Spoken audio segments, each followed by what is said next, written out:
My brother-in-law, who married my sister, told my wife that he was in love with her. This led to a chain of horrific discoveries in our family. It happened at my parents' anniversary party. 35 years of marriage, and they'd rented out the back room of their favorite Italian restaurant. Everyone was there. My sister Emma and her husband David had been married for 6 years. My wife Claire and I had been married for 4. We were all supposed to be celebrating. David cornered Claire by the bathrooms. I was at the bar getting drinks when it happened. Claire told me later that he grabbed her arm, looked her dead in the eyes, and said he'd been in love with her since the day we introduced them. He said marrying Emma was a mistake. He said he thought about Claire every single day. Claire pulled away and came straight to me. Her hands were shaking. We left the party immediately, and I texted Emma on the way home to call me. She didn't call until the next morning. When Emma finally called, I told her everything. There was silence on the other end. Long, heavy silence. Then she said something that made my blood run cold. I know. She knew. Emma had known for over a year that David had feelings for Claire. She'd found messages on his laptop where he'd written paragraphs about Claire that he never sent. Love letters saved in a folder labeled work docs. Emma had confronted him, and David swore it was just a stupid crush he'd never act on. He begged her not to tell anyone because it would destroy the family. Like an idiot, she'd believed him. But here's where it gets worse. Emma admitted she'd started watching us. Both of us. She'd drop by our house unannounced. She'd check Claire's social media obsessively. She'd even installed some tracking app on David's phone without him knowing. She'd turned into someone I didn't recognize, eaten alive by paranoia and insecurity. I was furious. Furious at David for putting us in this position. Furious at Emma for knowing and staying silent. Furious that family dinners and holidays had continued like normal while this bomb was ticking underneath everything. Claire wanted to cut them both off immediately.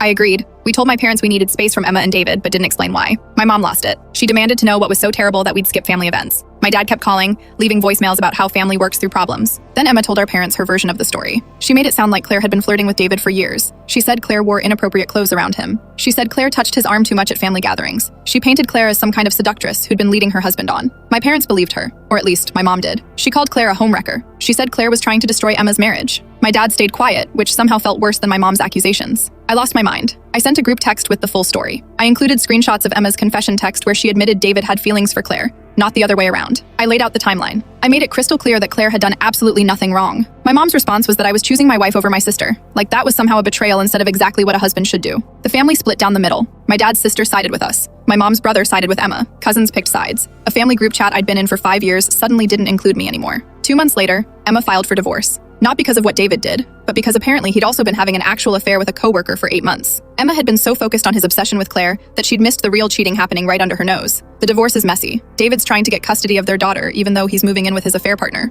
Emma's spiraling, calling me at 2 a.m. crying, trying to apologize. My mom's pretending none of this happened and keeps texting about Thanksgiving plans like we're all going to sit around a table together. Claire hasn't spoken to any of them since the night of the party. She changed her phone number. She blocked Emma and my parents on everything. Sometimes I catch her staring at nothing, and I know she's thinking about how my family turned her into the villain for being the victim of someone else's unwanted confession. We're moving across the state next month. New jobs, new start. I haven't told my parents yet. Maybe I won't.